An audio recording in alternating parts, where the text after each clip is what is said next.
selon les caractères que nous avons, selon nos personnalités, selon la position aussi peut-être sociale que l'on peut occuper, on va être très préoccupé par la façon dont les autres nous regardent.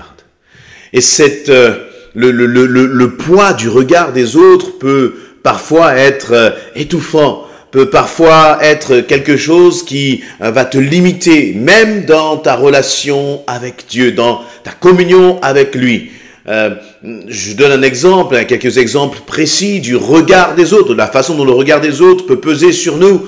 Tu es à l'église, tu es avec dans un temps de louange, d'adoration, et tu as envie, tu sens dans ton cœur d'élever la voix pour apporter ta reconnaissance à ton Dieu. Mais tout de suite, tu vas avoir ces pensées dans ta tête. Mais que vont penser les autres? Est-ce que je vais utiliser les bons mots? Que vont dire les autres? Ou une autre situation, c'est tout simplement que, tu vas être là, il va y avoir un temps toujours à l'église de louange, d'adoration, les musiciens, les instruments sont là et t'entraînent à adorer Dieu, t'entraînent à louer Dieu. Et tu as presque envie même de danser pour ton Dieu, envie de danser de joie pour ton roi. Et là aussi, tu te dis, oh, je ne suis pas là, tu n'es pas dans ta salle de bain et donc, n'oublie pas où tu es. Tu commences à avoir des voix qui vont te dire, oh, calme-toi, n'oublie pas où tu es. Regarde les autres, ce qu'ils vont dire, ce qu'ils vont penser. Si tu commences à danser de joie, si tu commences à exprimer ta joie. Et dans bien les situations, nous allons nous préoccuper du regard des autres. Dans bien les situations, ce que pensent les autres va être plus important que ce que pense Dieu finalement à notre égard. Parce que nous voulons garder notre réputation, vous voyez. Et là, justement, cela nous parle d'un homme qui s'appelle David. David, dans 2 Samuel chapitre 6, je ne vais pas tout lire. Vous pourrez lire le chapitre tranquillement et puis en tirer bien d'autres pensées, bien d'autres richesses à travers ce texte, mais je veux que nous puissions nous pencher sur quelques points précis. 2 Samuel, chapitre 6, quel est le contexte? Le coffre de l'Alliance, appelé aussi le coffre de Dieu, était un coffre qui représentait justement cette alliance que Dieu avait établie avec son peuple d'Israël. C'est un coffre en bois d'acacia magnifique qui avait été dont les dimensions, la forme, le dessin avaient été donnés par Dieu lui-même et le peuple d'Israël avait construit cela au temps de Moïse dans le livre d'Exode avec de chaque côté de ce coffre en bois d'acacia 2 anges, 2 chérubins qui couvraient quasiment presque leur coffre de ses ailes et c'était un signe comme de l'alliance de Dieu avec son peuple. Et là, dans ce moment où nous allons lire, ce qui s'est passé, c'est que le peuple et les Philistins avaient pris ce coffre, s'étaient emparés de ce coffre, et puis finalement, ce coffre leur apportait plus de malheur qu'autre chose, des maladies, etc. Et David s'était levé avec une armée pour aller récupérer le coffre de l'Alliance. Et ils ont récupéré ce coffre. Et donc, il y avait tout un cortège devant ce coffre pour louer Dieu, pour acclamer Dieu. Et il nous est dit dans 2 Samuel chapitre 6, à partir je vais lire par exemple, à partir du verset 14. Du verset 14, David dansait de toutes ses forces devant l'Éternel, vêtu seulement d'un vêtement de lin semblable à celui des prêtres.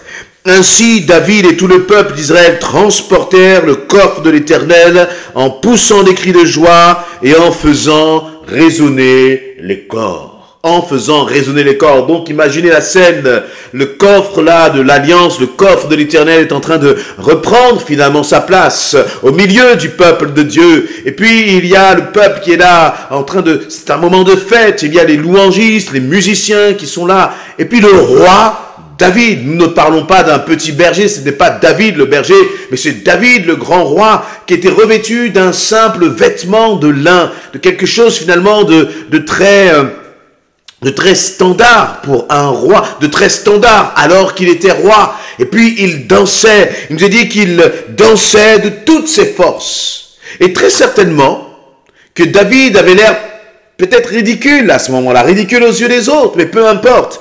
Et ensuite, au verset 16, il nous est dit, lorsque le coffre de l'Éternel arriva dans la cité de David, Michal, la fille de Saül, regardait par la fenêtre. Elle vit le roi David sauter et danser devant l'Éternel. Alors, elle conçut du mépris pour lui dans son cœur. On amena le coffre de l'Éternel, on le déposa au milieu de la tente que David avait fait dresser pour lui. David offrit des holocaustes et des sacrifices de communion devant l'Éternel, le Seigneur des armées célestes. Puis il fit distribuer des vivres à tout le peuple, c'est-à-dire à toute la foule des Israélites, hommes et femmes. Chacun reçut une miche de pain, une portion de viande rôtie, une masse de raisins secs. Après cela, chacun retourna chez soi. Verset 20, David rentra chez lui pour bénir sa maisonnée. Alors Michal, fille de Saül, sortit à sa rencontre, s'exclama, « Ah, vraiment le roi d'Israël s'est couvert d'honneur aujourd'hui. Il s'est exhibé à demi-nu aux servantes de ses serviteurs, comme aurait pu le faire un homme de rien. » David répondit à Michal, « C'est devant l'Éternel que j'ai manifesté ma joie. Lui qui m'a choisi de préférence à ton père et à toute sa famille pour m'établir comme chef d'Israël, son peuple. Je m'abaisserai volontiers encore davantage pour m'humilier. Néanmoins, je serai honoré par les servantes dont tu as parlé. » À la suite de cela, Michal n'eut jamais d'enfant jusqu'à sa mort. Il nous est dit là donc que David dansait, il était heureux, il était joyeux. La seule chose qui comptait pour lui, ce n'était pas le regard des autres. La seule chose qui comptait pour lui, c'était de louer Dieu, de glorifier Dieu. Il avait oublié sa position de roi. Il avait oublié, et puis vous voyez, c'est particulier parce qu'au verset 16, il nous est dit que c'est dans la cité de David qu'avait été porté ce coffre. C'est-à-dire qu'il y avait même une cité à son nom, tellement David était puissant, était un roi, mais renommé. Vous voyez, mais peu importe, à ce moment-là, peu importe le statut qu'il avait devant les hommes. Il réalisait que devant Dieu, nous ne sommes finalement que comme des pailles, nous ne sommes qu'insignifiants, que nos diplômes, que nos connaissances, que notre statut social, notre compte bancaire, tout cela, nos compétences, nos valeurs, tout cela ne compte pas devant Dieu. Tu peux te croire grand et je peux me croire grand si on nous compare aux autres. D'accord? Peut-être. Et ça peut être même peut-être une réalité. Tu peux être un grand manager, tu peux être un grand entrepreneur, tu peux être un grand chef, je ne sais quoi d'autre, grand de ce que tu veux. Mais lorsque nous commençons à regarder à Dieu, nous sommes tous petits. Et finalement, notre valeur, c'est lui qui nous la donne. C'est lui qui nous la donne. Et parce que c'est Dieu qui me donne de la valeur, je n'ai rien à attendre des autres. Nous n'avons pas à attendre d'être valorisés par les autres. C'est toujours encourageant.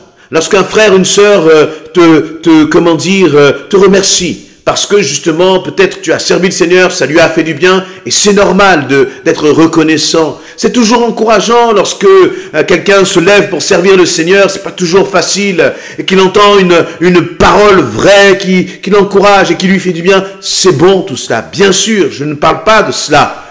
Mais celui qui sert, celui qui veut louer Dieu, celui qui veut prier Dieu, ne doit pas le faire en fonction des autres, mais doit le faire pour Dieu. Et c'est ce que David a fait. Il était là, peut-être ridicule, peut-être un mauvais danseur, peut-être que David était aussi mauvais danseur que je puisse l'être, mais l'essentiel, c'est qu'il dansait pour son Seigneur. Il y a des bien-aimés qui dansent et chantent de toute leur force et qui sont même ridicules quand ils sont dans leur salle de bain. Parce qu'ils louent Dieu, ils adorent Dieu et ça leur fait du bien, ils sont tout seuls devant le Seigneur. Et peut-être que toi, c'est ton cas. Mais lorsque tu viens dans l'église, on a l'impression que tu es comme une statue. Tu ne bouges plus, tu ne respires plus, alors qu'au fond de ton cœur désire louer Dieu, ton cœur désire l'adorer, ton cœur désire crier à Dieu, parce que tu l'aimes, parce que tu veux lui exprimer ta reconnaissance. Mais il y a là comme, au-dessus de toi, le regard des autres. Le qu'en dira-t-on? Le que vont penser les autres? Alors tu repars tout triste à la maison, n'ayant pu apporter ta reconnaissance.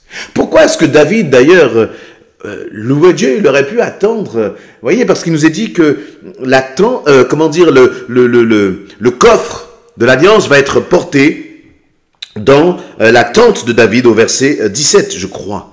Il avait fait dresser une tente pour lui et puis c'est là qu'ils ont mis. Il aurait pu attendre. Vous voyez, il aurait pu garder toute sa dignité et attendre d'être dans la tente pour commencer à louer. Mais peu importe pour David. Et je crois que ce qui était bon, c'est que le fait de voir David dans cette joie, le fait de voir David même dans cette exubérance, ce que nous n'aimons pas beaucoup parfois. Vous voyez, on aime bien les choses bien cadrées, bien organisées, là, et puis si pendant le culte, il y a un frère, une soeur qui commence à danser, à chanter de joie, on est choqué, on va critiquer, comme la femme de David l'a fait. Michal, elle a commencé à se moquer de David en disant, mais tu t'es tourné en ridicule là devant tout le monde. Et nous aussi, parfois, nous sommes comme ça. Nous avons peur d'être tourné en ridicule par les autres. Tu bégayes? Tu ne sais pas encore, entre guillemets, soi-disant, bien prier. Tu n'as pas les bons mots, les bonnes paroles, les bonnes phrases. Tes idées ne sont pas encore bien organisées. Et alors? Et alors? Danse. Peut-être aussi mal que David, mais danse pour l'Éternel. Prie, peut-être aussi mal que on pourrait dire ça c'est pas bien prié, mais peu importe, prie ton Dieu lorsque tu es dans l'assemblée des fidèles, parce que ce que Dieu a fait dans ta vie, il n'a pas fait la même chose dans le cœur d'un autre, et donc lorsqu'on va commencer à entendre ta louange et ton adoration, ça va encourager d'autres, et le cœur du Père va se réjouir. Qui aimes-tu en tout premier? Ce n'est pas une question d'aimer Dieu, c'est une question d'aimer Dieu avant tout. Et là, dans le cœur de David, ce qui comptait, c'est Dieu avant tout. Et pas ce que le peuple allait penser. Il était roi. On aurait pu penser de lui, effectivement, qu'il était ridicule, mais peu importe. Et vous savez une chose, c'est que David savait qu'il avait placé là. Et c'est pour cela qu'au verset 21, il va dire, « C'est devant l'Éternel que j'ai manifesté ma joie, lui qui m'a choisi. » De préférence à ton père en parlant de Saül. Il savait que c'est l'Éternel qui l'avait choisi. Et que même si les autres pensaient qu'il était ridicule, peu importe, les autres ne pouvaient rien pour lui. Mais il était là, parce que Dieu l'avait choisi, parce que Dieu l'avait appelé. Dans ton service, dans ce que tu fais pour l'Éternel, ne regarde pas aux autres, ne t'occupe pas des autres, ne t'occupe pas de ce que pensent les autres, mais sers ton Dieu avec authenticité, avec vérité. Si tu veux danser de joie pour le Seigneur, danse de joie. Si tu veux louer Dieu à haute voix, loue Dieu à haute voix. Mais s'il te plaît, pour ton Seigneur, pour l'Éternel, ne te laisse pas arrêter. Et cette question même de que vont penser les autres, c'est quelque chose qui peut te miner partout où tu es. Lorsque tu es à ton travail, tu as peur de parler de Jésus-Christ parce que tu as peur de ce que vont dire les autres. Lorsque tu es dans ta famille, tu as peur qu'on te tourne en ridicule parce que tu vas parler de Jésus-Christ. Et alors, si c'est pour être tourné en ridicule à cause du Seigneur, faisons-le. Et lorsque je vous dis ça, bien sûr, je me parle à moi parce que je n'aime pas que les autres pensent que je suis ridicule. C'est normal. Personne n'aime cela. Et en même temps, peut-être que bien des fois, nous n'avons pas rendu au Seigneur la part qui lui revenait.